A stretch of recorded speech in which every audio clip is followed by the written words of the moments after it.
sudah. Udah.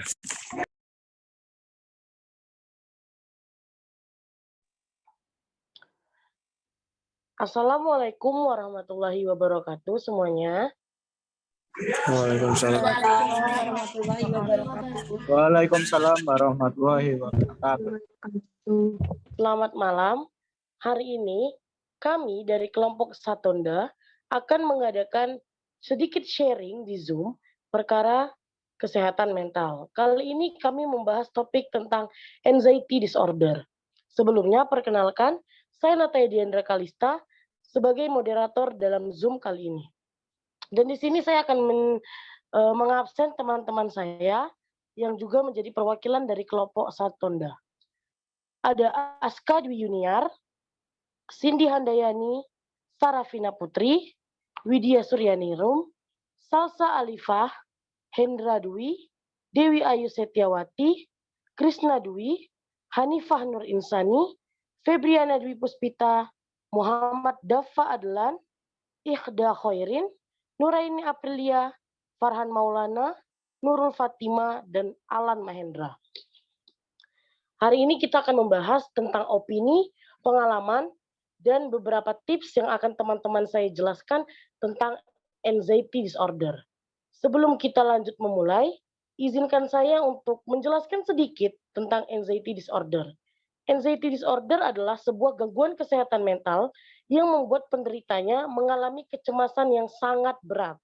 Nah, kecemasan ini tidak bisa kita anggap sepele, karena kecemasan ini membuat penderitanya kehilangan nafsu makan, kehilangan konsentrasi, kehilangan kesadaran, hingga yang terakhir membuat penderitanya terdorong untuk melakukan hal-hal ekstrim seperti bunuh diri. Nah, teman-teman, tanpa memperpanjang waktu, bagaimana kalau kita langsung sharing-sharing kepada teman-teman semua nih? Untuk yang pertama, aku mau untuk Kak Salsa Alifah nih. Boleh nggak nih cerita tentang pengalaman anxiety-nya? Oke Kak, halo semuanya. Sebelumnya tadi kan Kak Nataya udah nyebut tuh nama aku Salsa Alifah ya, untuk yang belum tahu. Oke, di sini aku mau sharing sedikit tentang pengalaman anxiety disorderku. Pengalaman tentang anxiety-ku tuh saat kita ngerasa nggak berharga, when we feel worthless. Jadi kadang kalau kita nggak merasa tidak berharga itu kemungkinan besar terjadi oleh dua faktor, yaitu kebahagiaan dan kesuksesan. Yang aku alamin ini yang faktor kesuksesan. Contohnya, aku pernah ikut seleksi untuk suatu perlombaan di sekolah kan. Terus habis itu aku udah ikut seleksi dan kebetulan aku nggak keterima.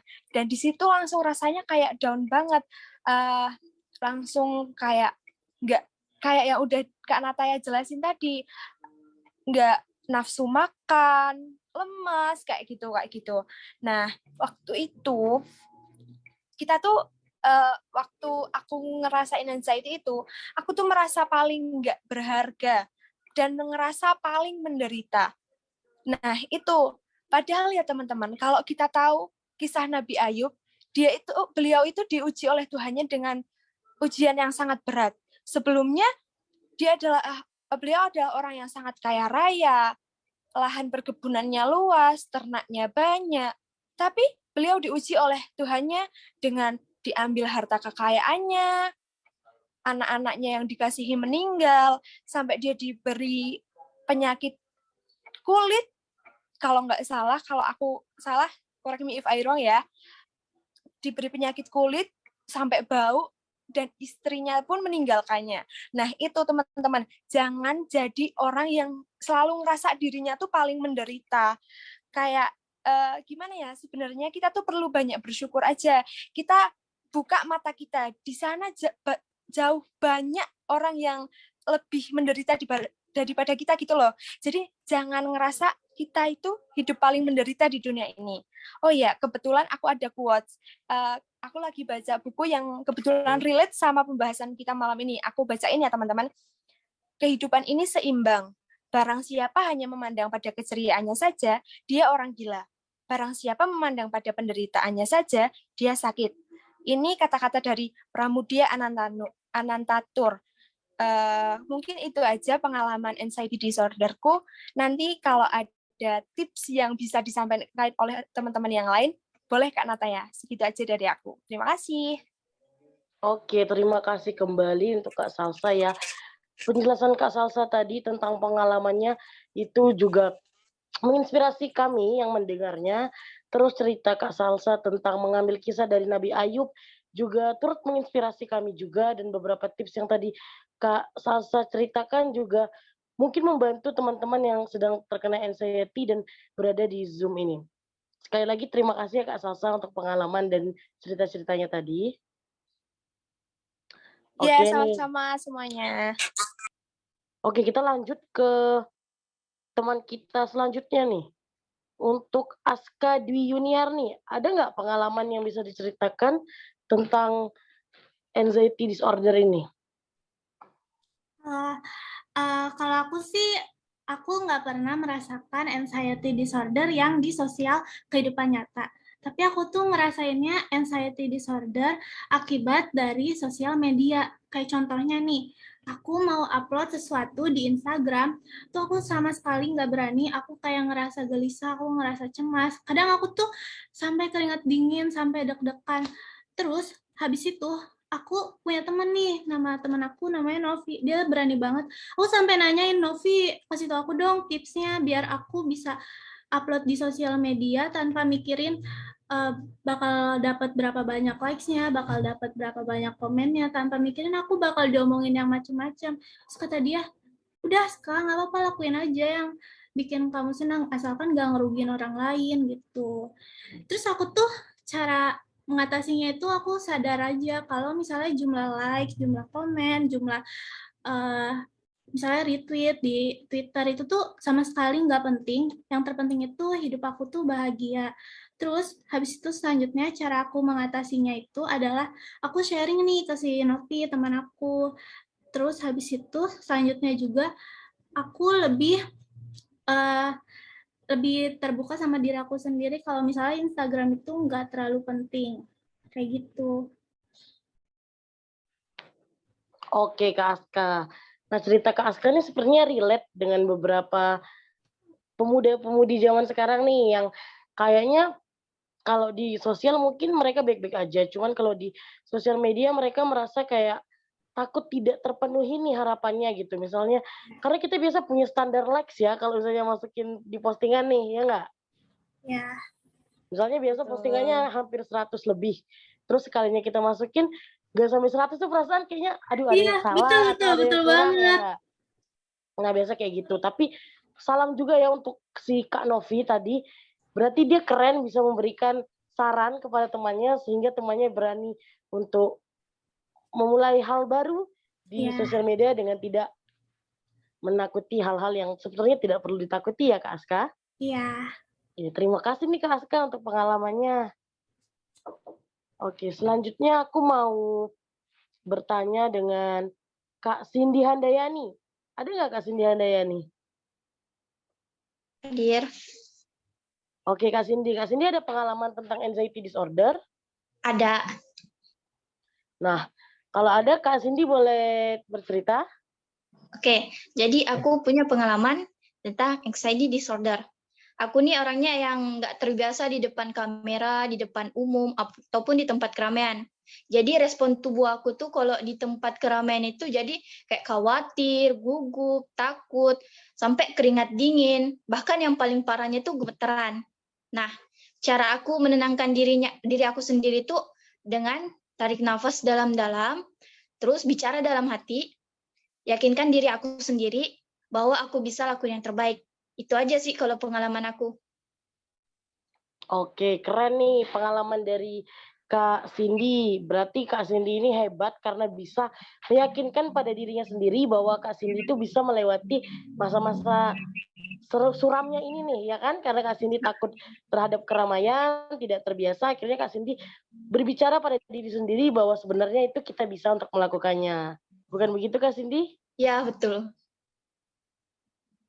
Oke, terima kasih ya Kak Cindy untuk pengalamannya. Ya. Nah, untuk selanjutnya aku mau cari temen yang cowok nih. Kira-kira siapa ya? Untuk Mas Krisna Dwi. Ada nggak Mas Krisna Dwi? Ada. Mas Krisna ada pengalaman tentang anxiety? Ada. Oke, boleh cerita ya Mas? Ya, ya mungkin pengalamanku tentang HSD ini mungkin sudah dialami oleh banyak orang ya saat sedang menghadapi ujian. Itu pasti akan merasakan kecemasan yang sangat amat banyak pastinya. Itu akan sangat mengganggu konsentrasi. Caraku untuk mengantisipasinya adalah dengan berdoa kepada Allah Subhanahu wa taala dan menarik nafas panjang dan bilang kepada diri sendiri bahwa diri sendiri pasti bisa untuk melewati ujian ini. Terima kasih. Nah, iya nih, bener nih kalau kejadian yang dialami sama Mas Krisna ini pasti biasanya dialami oleh teman-teman siswa-siswi juga nih. Karena kan kalau biasanya kita ujian, kita takut nilainya rendah, kita takut gagal atau remedial, akhirnya ngebuat kita cemas, takut, stres, bukan begitu ya Mas Krisna ya? Iya, betul. Nah, akhirnya Mas Krisna punya jalannya sendiri nih dengan berdoa, dengan berbicara pada dirinya sendiri juga. Jadi keren Mas Arya bisa menemukan caranya. Terima kasih ya Mas Krisna. Sorry Mas Krisna. Iya, terima kasih kembali. Oke, kita lanjut ke sebentar nih. Kak Sarafina Putri. Ada Kak Sarafina? Iya, halo. Suaraku kedengeran nggak ya? Oh, dengar nih Kak Sarafina. Boleh cerita Oh dong ya, Kak Sarafina? oh ya. Terima kasih atas kesempatan dikasih. Sebelumnya aku mau ceritain pengalamanku. Mungkin sebenarnya mayoritas dari kita yang di Zoom ini ataupun di orang luar sana, mungkin pernah ngerasain yang aku alami itu maupun secara sadar maupun tidak sadar. Jadi waktu itu, waktu awal-awal kelas 12, sekitar bulan Juli sampai bulan Oktober, gitu kan, itu tuh aku tuh ngerasa takut banget, soalnya kayak di kelas 12 itu kan masih kan fokusnya itu kan nggak cuma ke pelajaran yang ada di sekolah, tapi kita juga mikirin tentang kayak ujian-ujian yang buat masuk ke kampus yang kita impikan gitu kan. Nah, di situ tuh masalahku itu karena aku belum ada nih nemuin jurusan yang cocok sama aku ataupun kayak yang kampus yang aku inginkan gitu kan. Terus tuh kayak setiap hari gitu kan merenung, kadang juga sampai nangis-nangis gitu kan. Terus kalau misalnya di rumah sendirian tuh kadang sampai kepikiran nih besok gimana ya gitu kan. Nah, terus gimana sih tips aku bisa keluar dari zona itu? Sebenarnya itu juga dukungan dari orang-orang di sekitarku gitu. Kalau bilangin masalah yang dihadapin sekarang itu semua orang tuh pasti pernah ngerasain gitu loh, tinggal masanya aja. Sekarang tuh emang giliran masamu yang ngerasain gitu kan. Jadi dihadapin aja gitu, berani, jangan sampai takut sama apa yang kamu hadapi sekarang gitu. Itu aja sih dari aku. Iya, Terima untuk Kak kasih. Sarafina. Terima kasih, keren. Berarti kita harus mencari lingkungan yang positif ya Kak, biar Ya. kita Oh ya. juga berpikir positif, tidak Benar. takut dengan hal-hal yang seharusnya tidak kita takuti gitu Ya, ya. ya. Aku boleh Dan nambahin nggak? boleh, silakan. Boleh. Terus tadi kayak misal yang tadi siapa namanya salsa ya, bener ya. Tadi kan apa namanya kunci kita tuh yang penting kan bersyukur nih. Apa kan kadang kita kan juga ngerasa kalau masalah yang kita hadapin sekarang tuh misal masalah yang paling berat itu. Kadang tuh kalau tips, aku mau kasih tips aja Kak dari aku tuh biasanya aku suka jalan-jalan gitu kayak keliling-keliling aja gitu kan. Kita lihat-lihat aja gitu kondisi orang di sekitar kita. Pasti kita tuh kan juga bakal nemuin orang-orang yang belum seberuntung kita. Jadi biasanya aku lakuin itu untuk kayak ingat-ingat aja gitu, ingat-ingat untuk bersyukur. Dah, aja ya. Terima kasih. Iya, terima kasih ya Kak Sarafina untuk pengalamannya dan cerita-cerita tentang tips mengatasinya. Oke deh, Kak Sarafina, terima kasih. Aku lanjut ke yang selanjutnya, ada yang laki-laki deh. Mas Dava Adlan. Ada Mas Dava Adlan? Ya, di sini. Mas Kedengeran nggak? Dava ada Kedengeran? pengalaman anxiety disorder? Kalau aku sendiri belum pernah sih ngerasain anxiety yang sebenarnya gitu, penyakit yang anxiety gitu. Mungkin aku pernah ngerasain kecemasan saja kayak saat kita ingin nunggu giliran presentasi di sekolah gitu. Aku sering ngerasa gimana ya, deg-degan banget sampai pikirannya kemana-mana gitu. Nah, jadi aku punya tips buat ngilangin itu.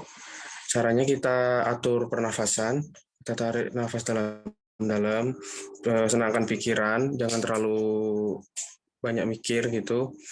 Nah, sama berdoa sama Allah, semoga dilancarkan gitu. Sama yakin sama diri kita sendiri bahwa kita itu mampu gitu.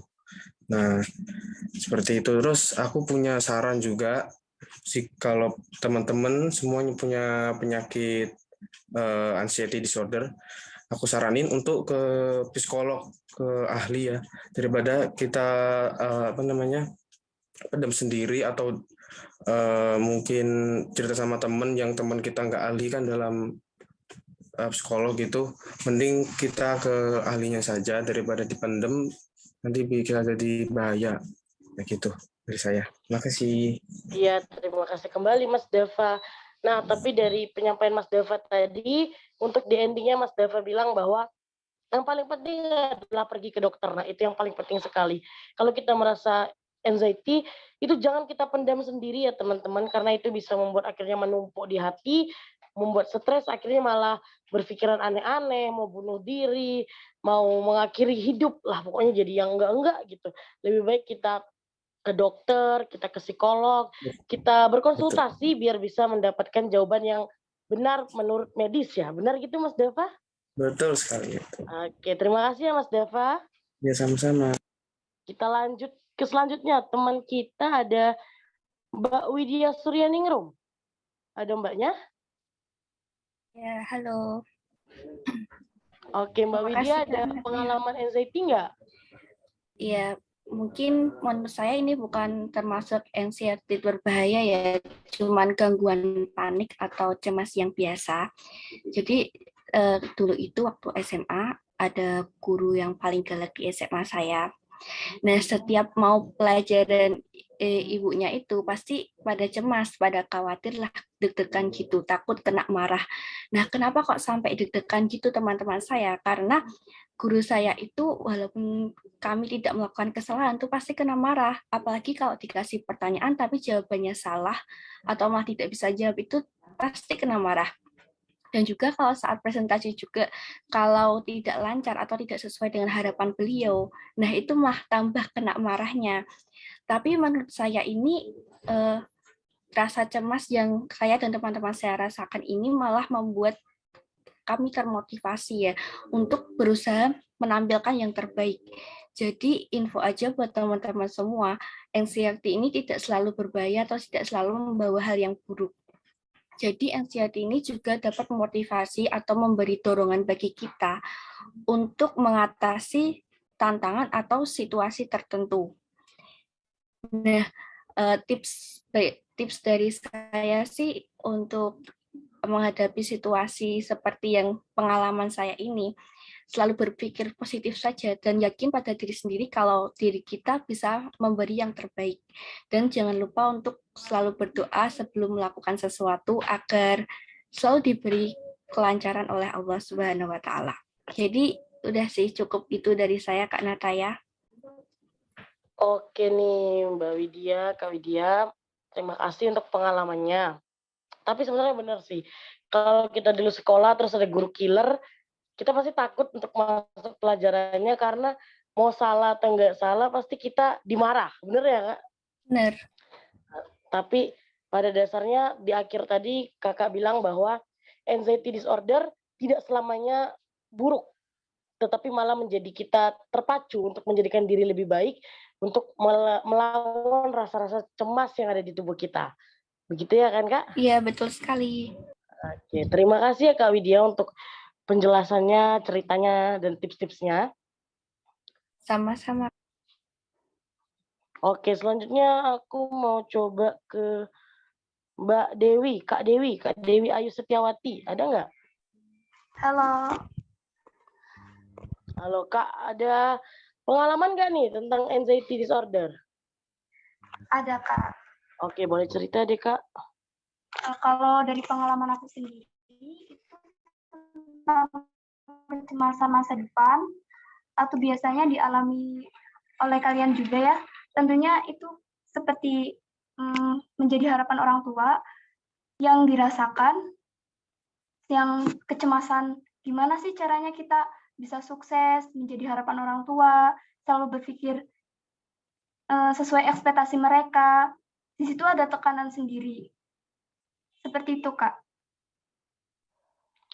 Iya tuh, bener tuh. Kalau misalnya kita jadi anak, pasti kita rasa menjadi beban orang tua ya. Bukan beban orang tua, maksudnya lebih kayak orang tua berharap kita jadi sukses. Dan kita punya rasa kecemasan kayak, bisa nggak kita sukses? Bisa nggak kita memenuhi ekspektasi orang tua kita? Begitu. Jadi memang mungkin ada rasa kecemasan. Tapi pasti kita punya cara untuk terlepas dari rasa cemas itu. Terima kasih ya Kak Dewi. Aku mau pindah deh ke Mas Hendra Dwi. Mas Hendra Dwi, ada nggak Mas Hendra? Ada di sini. Mas, ada cerita tentang anxiety disorder? Ada sedikit, ada. Oke Mas, silakan ceritakan. Ya, oke. Jadi pengalaman saya mengenai anxiety disorder yaitu saya pernah mengalami ketakutan yang benar-benar takut, atau nama lainnya yaitu fobia.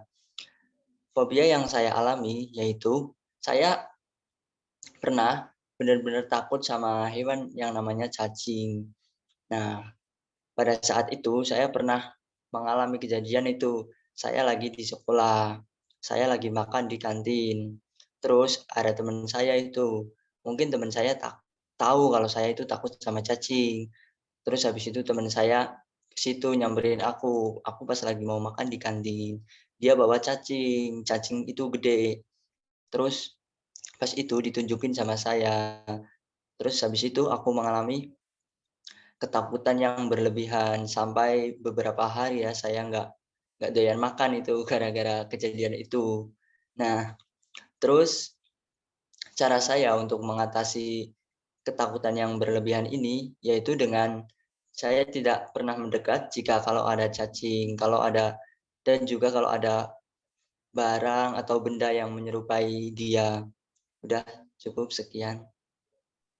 Oke, terima kasih ya Mas Hendra. Tapi Mas Hendranya keren, bisa mendapatkan cara bagaimana agar kita bisa mengurangi rasa cemas dan rasa takut yang berlebihan seperti fobia tadi ya. Ya. Terima kasih ya. Oke. Selanjutnya kita mau ke Kak Hanifah Nur Insani. Ada nggak Kak Hanifah Nur Insani?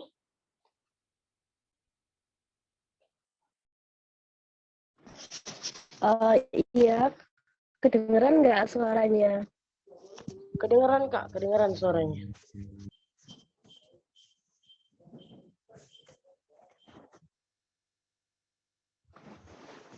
Oke, terima kasih ya Kak.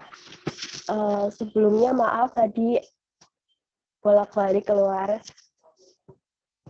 Ya, aku mau ceritain pengalamanku tentang anxiety.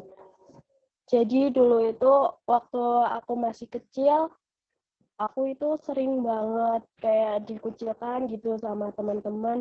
Sampai itu saat ini juga kayak masih kebawa trauma gitu. Kayak aku itu nggak diajak temenan deh sama mereka. Jadinya sampai sekarang itu masih cemas kayak gitu. Terus cara aku buat ngilangin rasa itu sampai di mana aku masuk organisasi di SMP, terus akhirnya menemukan teman yang benar-benar pas banget sama aku, dan akhirnya aku bisa keluar dari trauma itu. Terus juga kayak jangan terlalu circle-circlean gitu. Jadi itu sih sama mendekatkan diri kepada Allah. Oke, Kak Segitu Hanifah. aja. Itu pengalamanku waktu dulu ya, teman-teman. Ya, terima kasih Kak Hanifah. Berarti ini sama nih, cara penyelesaiannya seperti yang tadi sempat aku notice adalah dengan cara mencari lingkungan yang positif. Karena kalau kita berada di lingkungan yang positif, maka kita juga akan berpola pikir positif dan tidak ada hal-hal negatif nih di samping kita yang akhirnya membuat diri kita merasakan kecemasan yang berlebihan. Terima kasih Kak Hanifah. Sekarang Iya, sama-sama. Kak Febriana Dwi Puspita. Ya, terima kasih waktunya telah diberikan waktu. Di sini saya akan menceritakan tentang anxiety. Anxiety kan kecemasan ya, pribadi saya sendiri itu orangnya panikan. Itu pengalaman saya yang sangat panjang, tapi akan saya persingkat secara perlahan. Jadi waktu 1 tahun itu, ya kalian tahulah gimana rasanya mencari perkuliahan itu tidak semudah mencari SMA, tidak semudah membalikan tangan gini kan. Nah, kegagalan terus tersalurkan sampai saya itu benar-benar down gitu kan. Ih gimana yo, bisa nggak ya gitu. Pemikiran saya itu cuma satu, gimana cara saya itu sukses. Padahal emang sih nggak semua kesuksesan itu berada di pendidikan. Tapi kan kalau bagi saya sendiri pendidikan itu sangat penting. Nah, terus sampai saya itu mikirnya tuh nggak mau makan, nggak 7 hari gitu tuh. Terus orang tua saya juga bingung. Ya udah, dibawalah saya ke suatu tempat dan di situ saya diberi nasihat. Intinya itu gini, cobaan yang saya alamin itu belum mampu dialami oleh orang lain dan saya juga belum mampu mengalami cobaan orang lain. Dari situ saya belajar, oh iya ya, semua permasalahan itu akan mendapatkan jawabannya, tidak mungkin memberatkan. Dan dari situ saya juga punya keyakinan bahwa suatu kegagalan akan tercapai kesuksesannya dan saya juga membuktikan 1 tahun saya dulu gap year, saya kan gap year kan, dan sekarang akhirnya saya mendapatkan universitas. Dari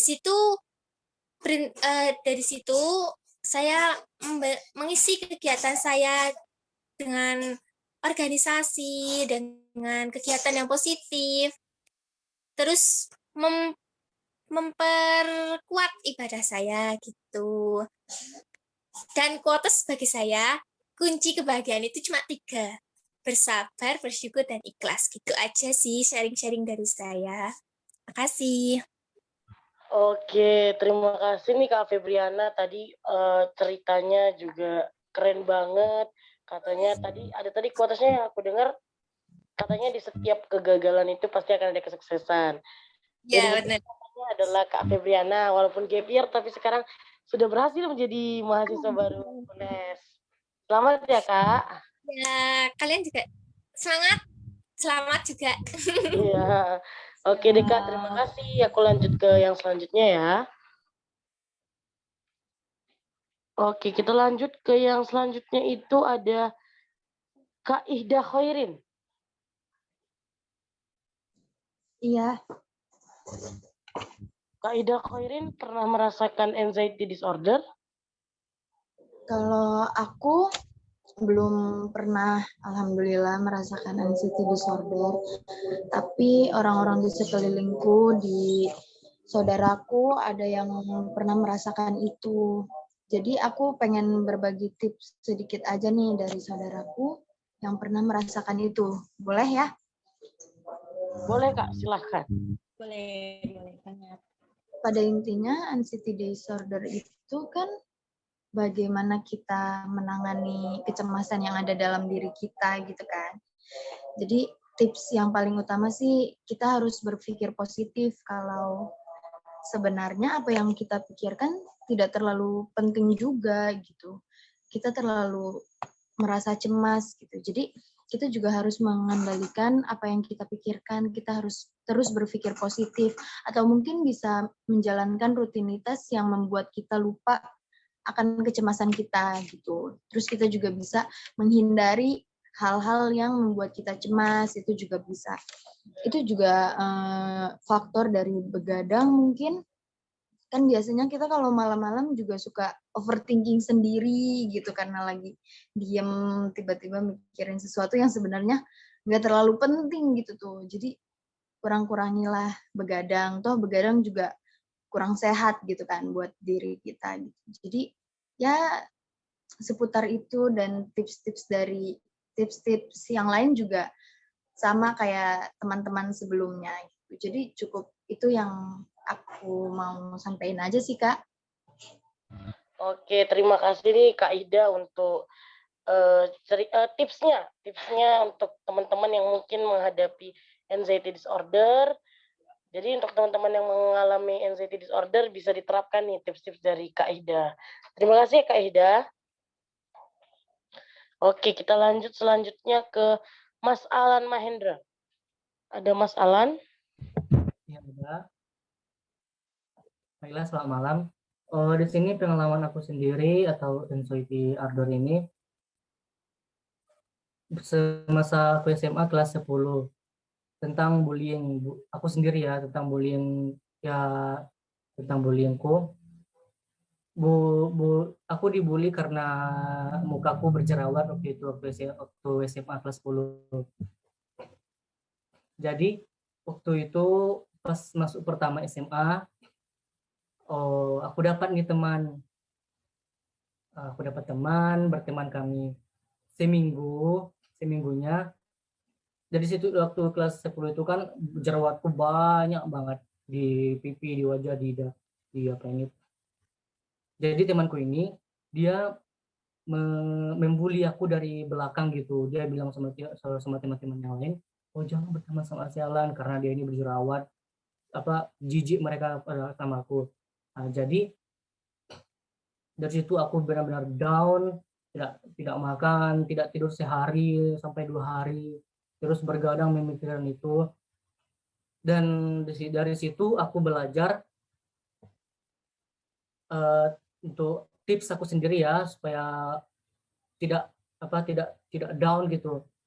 Aku tidak tidak usah mendengarkan kata orang lain, cukup percayai diri kamu sendiri, syukuri apa diri kamu, pokoknya karena kalau kita semakin meladeni mereka, pasti mereka semakin melunjak, membuli kita. Jadi dari situ, pokoknya tipsnya itu cukup cintai diri kamu apa adanya. Dan satu lagi, carilah teman yang terima kamu apa adanya, terima diri kamu apa adanya. Jadi hanya itu dari saya. Sekian dan terima kasih. Ya, terima kasih nih Mas Alan. Dari yang Mas Alan bilang itu benar banget bahwa kita harus percaya dan harus sayang dan cinta pada diri kita sendiri. Karena mau bagaimanapun orang sekitar kita, kalau kitanya nggak cinta dan nggak sayang pada diri kita sendiri, maka semuanya itu sia-sia. Terima kasih ya Mas Alan. Ya, sama-sama. Oke, selanjutnya kita ke Kak Nuraini Aprilia. Ada Kak Nuraini Aprilia. Ya, halo, suaramu kedengar nggak? Oh ya, kedengaran. Boleh diceritain Kak kalau ada pengalaman anxiety? Boleh. Aku sendiri juga pernah ya ngalami anxiety, bahkan sekarang mau berpendapat itu kayak cemas gitu.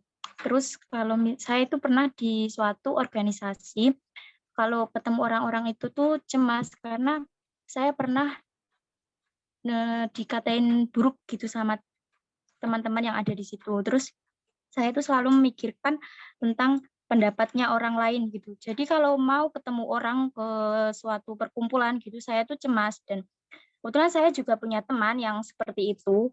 Kemudian dia itu pernah saya ajak ke tempat yang kayak kerumunan gitu ya. Terus sampai dia itu bilangnya, aku nggak bisa ke tempat kerumunan kayak gini karena aku memikirkan gitu pendapat orang lain gitu. Sampai dia itu mau mual terus kayak vertigo gitu loh. Saya takut gitu. Kemudian saya ajak keluar dan menghirup udara segar, kemudian rileks lah ya. Terus teman aku itu sekarang saat ini itu bisa gitu sembuh dari itu kayak. Terus saya tanya, kamu kok bisa kayak gitu? Maksudnya bisa sembuh, nggak mikirin pendapat orang lain gitu loh. Terus katanya dia, kalau kamu berada di lingkungan kayak gitu, mending hindari aja. Istilahnya lingkungan yang toksik atau kurang baik lah ya. Kamu hindari aja untuk apa mental naik lah ya. Untuk diri sendiri, sayangi diri sendiri. Kemudian jangan terlalu memikirkan pendapat orang lain. Kritik atau itu juga perlu, tapi jangan terlalu memperdulikan pendapat orang lain gitu. Kadang kita juga perlu bodoh amat lah ya istilahnya untuk diri kita sendiri agar kita lebih percaya diri gitu loh ya. Itu sudah sekian. Oke nih, iya. Untuk Kak Indra ini aku boleh nanya sedikit nggak? Boleh. Sampai saat ini kakak masih ada rasa anxiety, kecemasan untuk berbicara dengan banyak orang atau di keramaian atau udah sedikit berkurang? Halo? Halo? Gimana? Boleh diulangi soalnya macet-macet. Ya, maksudnya aku mau nanya, sampai saat ini kakak masih ada rasa anxiety, ketakutan, kecemasan itu untuk berbicara di depan banyak orang, berada di lingkungan yang ramai, atau sudah mulai berkurang rasa anxiety-nya? Iya. Kalau misalnya rasa anxiety atau kecemasan itu nggak bisa gitu ya benar-benar dihilangin. Karena cemas itu sendiri respon dari saat kita kondisi stres. Jadi itu respon, jadi nggak bisa benar-benar dihilangin, tapi bisa dikurangi. Saat ini saya masih sedikit anxiety, tapi kayak saya memikirkan pendapat teman saya kalau lebih baik kalau bertemu kayak circle yang kurang baik lah ya, istilahnya toxic gitu, lebih baik nggak usah diikuti dan pergi saja dan nggak usah memperdulikan pendapat orang lain, nanti juga lama-lama berkurang sendiri. Dan sekarang saya sudah bisa bicara, buktinya sekarang saya bisa bicara, padahal ini masih cemas. Itu. Oke, semangat terus ya Kak Nora ini, semoga rasa kecemasan itu bisa semakin berkurang dengan terbiasa berbicara dengan orang ramai. Semangat terus ya Kak. Ya. Terima kasih Kak. Oke, Ya, terima kasih. Aku mau ke Mas Farhan Maulana. Ya, halo, kedengeran nggak ini?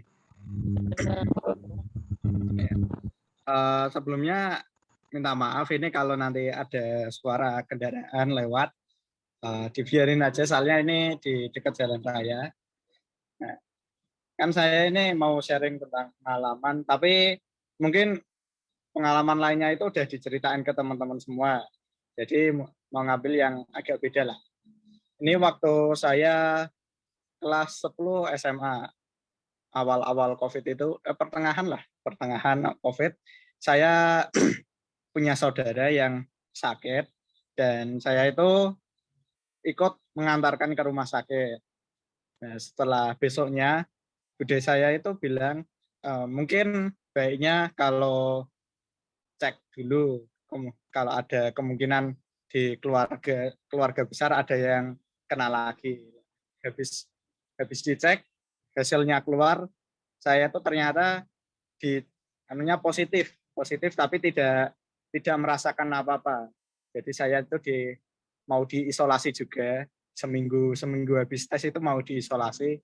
Terus keluarga saya itu bilang, kamu nggak usah cemas, nggak usah apa-apa, sehat, nggak kena apa-apa, jangan mikirin yang aneh-aneh. Pas waktu itu saya juga agak cemas, nanti gimana, kan diisolasi sendirian itu, satu ruangan sendirian di sana. Nah, saya cemas mikirnya, nanti saya apa kayak menderita kayak orang-orang lain yang ada di berita gitu ya. Habis dibilangin jangan cemas, jangan mikir aneh-aneh, berdoa ke Allah. Nah, hasilnya pas di waktu isolasi itu ternyata baik-baik aja sampai selesai, sehat-sehat aja. Bahkan di tempat isolasi ada jadwal untuk berjemur di pagi hari. Nah, itu juga ketemu sama orang-orang lain, ada yang dari daerah sana, dari sini, terus cerita-cerita gimana sih kok bisa masuk ke sini itu gimana. Terus sharing-sharing. Bahkan ada anak kecil juga yang masuk di tempat isolasi itu. Sekitar ya kelas 3 SD kalau nggak salah waktu itu. Itu masuk ke tempat isolasi juga. Udah habis keluar, udah sampai rumah, udah sehat kan. Waktu mau berangkat di isolasi itu kan pasti dijemput ambulan kan ya. Terus pas waktu pulang itu aku mikir lagi, ini pandangan tetangga terhadap sini itu gimana? Soalnya kan waktu itu lagi was-wasnya orang kalau ada yang kena nanti pasti kayak dijauhi soalnya kan ini penyakitnya baru hitungannya. Nah, itu terus habis itu ibuku bilang udah santai aja nanti bilang ke ke Pak Ustadznya di sana soalnya dekat masjid juga. Terus waktu di sana bilangin kalau saya itu udah sehat, satu keluarga udah sehat, tidak kenapa-kenapa.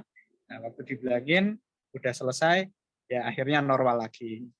Nggak ada kecemasan antara keluarga saya sama tetangga. Ya, jadi untuk teman-teman semua kalau semisal terkena penyakit atau sakit gitu jangan mikir yang aneh-aneh, mikir saja kalau tubuhnya itu sehat, jangan mikir yang negatif. Nanti kalau negatif itu kan malah juga mempengaruhi antibiotik tubuh, jadi ya malah tubuh nanti jadi tambah sakit juga. Terus juga tambah doanya kepada Allah. Mungkin dari saya itu aja pengalamannya.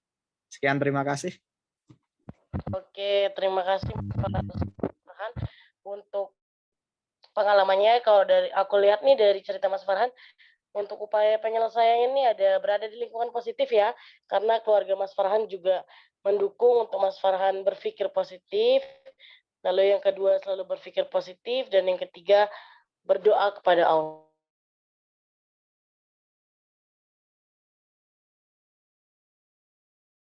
Yang terakhir ada Kak Nurul Fatima. Untuk Kak Nurul Fatima, apakah masih berada di? Ya, masih. Oke, Kak Nurul, apakah ini sebuah pengalaman? Sih, Mas, biasa ya. Kondisi di mana aku tuh gemeteran yang bener-bener nggak bisa aku lupain sih waktu itu. Panik, juga keringet dingin. Waktu itu juga tuh waktu ujian. Nah, waktu ujian kan kalau gemeteran temen tuh nggak sadar, soalnya orang-orang tuh pada fokus pada ujian, jadi ya harus ngatasin itu sendiri toh. Nah, cara ngatasinnya itu aku tuh mikirin hal yang bikin aku tenang. Misalnya tuh aku kalau tenang tuh mikirin tentang laut, karena laut tuh ya buat aku tenang. Nah, habis itu aku juga minum air putih juga biar nggak dak-dikduk lagi kan. Nah, kalau ya itu aja sih dari aku. Ngatasin, kalau kita tuh bisa ngatasin itu tuh ya dari diri kita sendiri, kalau nggak dari diri kita sendiri ya siapa lagi, ya gitu aja sih.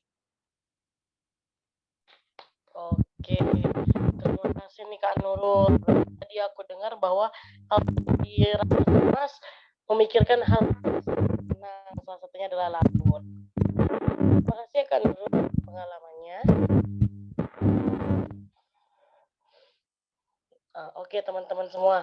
Nah, kita sebenarnya sudah berada di penghujung acara nih. Tapi sebelum aku tutup, aku mau cerita juga bahwa aku itu pernah merasakan namanya anxiety disorder. Jadi dulu waktu SD, SMP, dan SMA, aku itu punya rasa ketakutan dan kecemasan yang sangat berlebihan kalau sudah waktunya mendekati pengumuman pembagian rapor. Nah, itu tuh benar-benar mengganggu banget karena aku kehilangan nafsu makan, aku bisa nggak tidur, insomnia, dan bahkan aku punya rasa ingin mengakhiri hidup karena aku nggak mau tahu apa hasil ulanganku. Padahal itu sebenarnya nggak bagus dan nggak baik. Tetapi pada akhirnya seperti yang tadi teman-teman sudah ceritakan juga, beberapa tipsnya adalah dengan menenangkan diri, terus juga dengan berdoa, bersyukur, berada di lingkungan yang positif, dan selalu berpikir positif. Akhirnya lama-kelamaan berkurang tuh aku punya anxiety disorder, akan ketakutan-ketakutan seperti itu. Walaupun sampai sekarang sih kayak mau masuk kuliah tuh masih ada tuh rasa-rasa takut, nggak nafsu makan, nah kayak gitu. Nah, sebelum tutup aku juga mau baca resume untuk pertemuan Zoom kelompok Satunda malam ini. Nah, dari Zoom kita hari ini yang bisa aku dapat adalah kalau anxiety disorder ini adalah bukan sesuatu hal yang bisa disepelekan karena memang memiliki dampak yang cukup berat juga, cukup menakutkan kalau sampai ekstrim bunuh diri gitu misalnya. Dan juga dari tips dan trik yang sudah diberikan sama teman-temanku tadi, pertama ada pergi ke dokter, ke psikolog, lalu ada banyak bersyukur, sharing ke orang terdekat, bicara pada diri sendiri, berdoa kepada Tuhan, berada di lingkungan yang positif, bernafas dan berpikir dengan tenang dan lega, menghindari hal yang membuat kita cemas, percaya pada diri sendiri, dan memikirkan hal yang membuat kita tenang.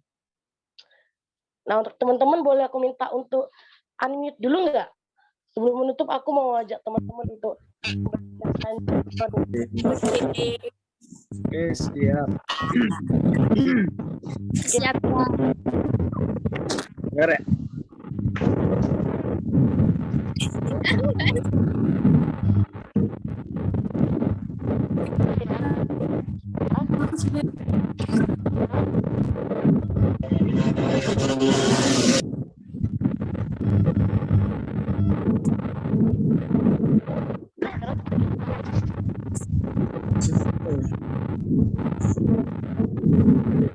Halo, teman-teman.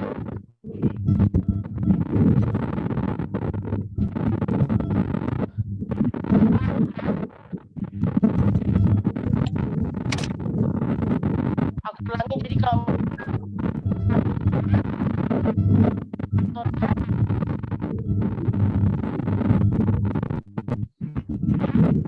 coba ya. Dari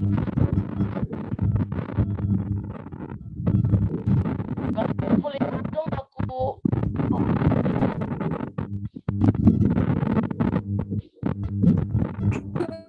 Apa?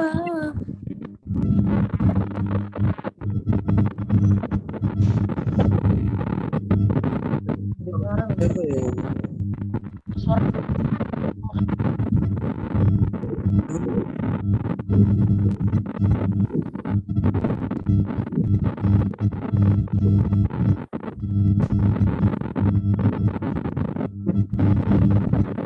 dengannya pada gangguan Ya, namanya di lucu.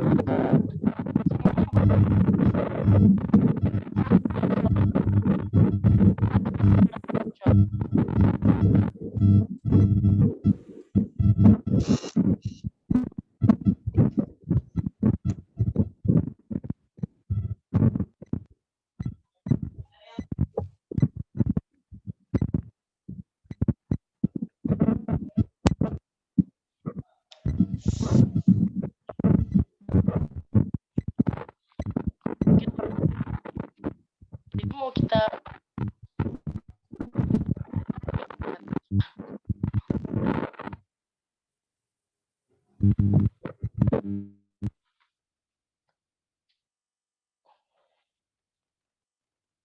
Oke teman-teman, kalau udah ada yang bisa dengar suaraku, Bisa.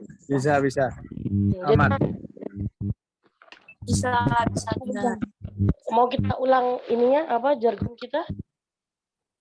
Boleh. Oke, jadi jawabnya Satunda. Oke.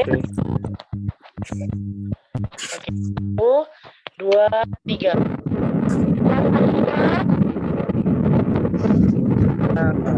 Bisa.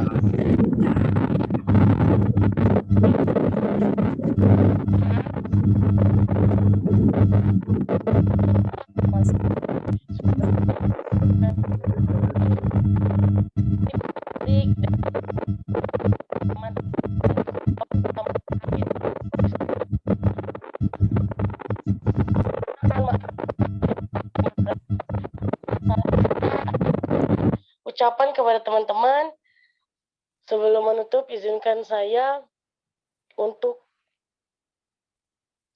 membacakan satu bait pantun. Nggak apa-apa ya teman-teman? Boleh. Boleh. Boleh. Jalan-jalan membeli bantal bersama Sasa. Kita jaga kesehatan mental bersama Sasa pasti bisa. Oke teman-teman. Selamat malam. Bye-bye. Salam warahmatullahi wabarakatuh. Terima kasih.